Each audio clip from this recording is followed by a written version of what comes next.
Hey friends, welcome to Wednesday, April the 19th. Thanks for joining me for another episode of Enough for Today. And I am pre-recording Wednesday, Thursday, Friday episodes. And then I'm going to ask you for a break.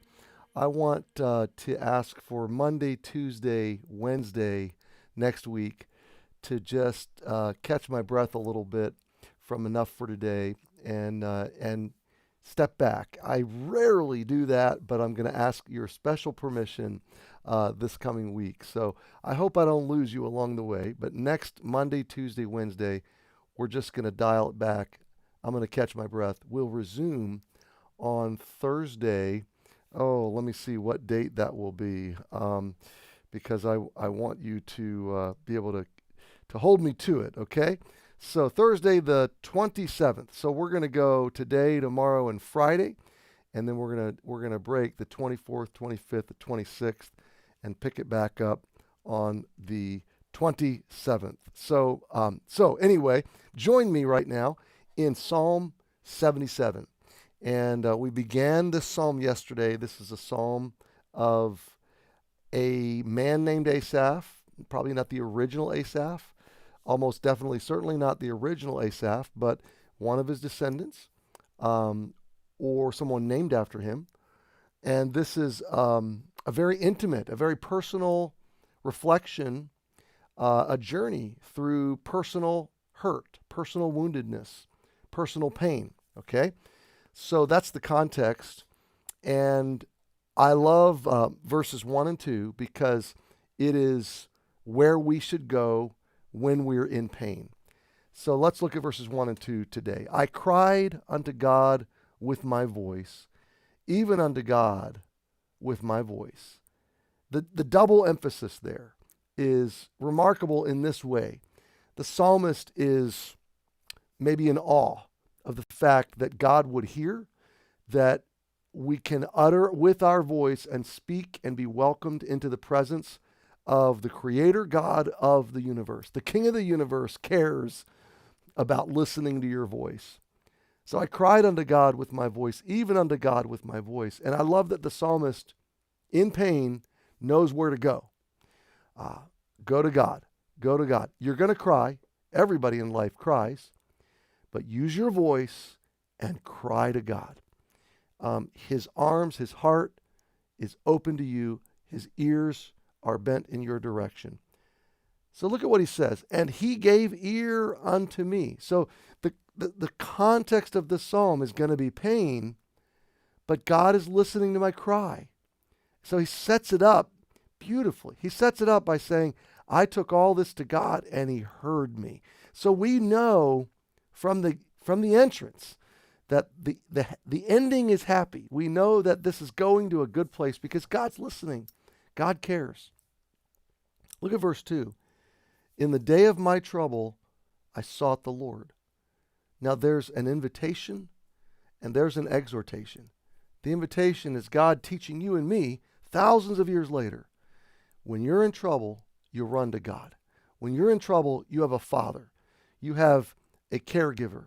You have a provider and a protector. You have a savior. So run to him. In the day of trouble, and we're all going to go through times of trouble, moments of trouble, days of trouble. I was just a while ago sharing a meal with somebody, and the idea that we were sharing is over the last 11 years, our journey at Emmanuel has been truly seeking and following the Lord and feeling as though we're tripping our way forward into stumbling our way into health and into provision and into safety and security. And from the outside looking in, somebody might assess that, oh, Pastor Cary and the leaders of the church had a good game plan or a good strategy. And that's not how we feel at all. We feel as though we were simply walking in the darkness, reaching out to hold on to Jesus and let him lead the way. So in the day of trouble, we sought the Lord, and he's heard us. And he has guided our steps and directed us. In the day of my trouble, I sought the Lord. Look at this colon. My sore ran in the night and ceased not. My soul refused to be comforted. Now, this is a interesting phrase. My soul ran in the night. It sounds to us like there's maybe this oozing disease of some kind. And that's not really the sense of it. The sense is that the pain is being extended outward and upward to God. The pain is flowing forward towards the Lord. The psalmist is extending his hands, as it were, and the modern New Testament principle of this is casting our cares upon Jesus, for he cares for us, okay? That we're releasing our pain to him. And the psalmist is saying that through the night, without ceasing, he was awake, and without ceasing, the flow of trying to extend this pain up to the Lord in a transfer and in a cry for help. And he says, my soul refused to be comforted. Now that is a very interesting phrase. My soul refused to be comforted. I'm going to read you from Albert Barnes. I resisted all the suggestions that came to my own mind that might have comforted me. My heart was melancholy and downcast. My spirit was so crushed. My mind was so dark. I'd become morbid and almost loved to cherish these thoughts. Isn't that interesting? That he's going to God in trouble, crying out in pain, letting that pain sort of transfer and extend up. But as promises and hope and good remembrances come in, the spirit is so overwhelmed that the soul doesn't want to entertain those positive thoughts. You ever feel that way? You ever feel like you're so downcast, you're so sorrowful, you don't even have the margin to entertain hope or entertain strength or joy or positivity? Well, I'm going to park it there today, because if you've ever felt that way, first of all, you're normal, because we all feel that way at some point. And secondly, there's biblical precedent for this.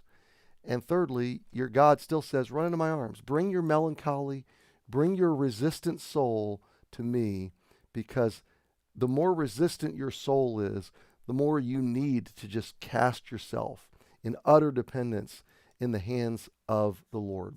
So we're going to see where this goes, but the right thing to do in the day of trouble is to extend your arms up and release that pain to the Lord and cry to him and seek him and know that he's giving ear. Before he fixes anything, you just know he's listening. So we'll leave it there. Happy Wednesday. We'll see you tomorrow. Have a great day.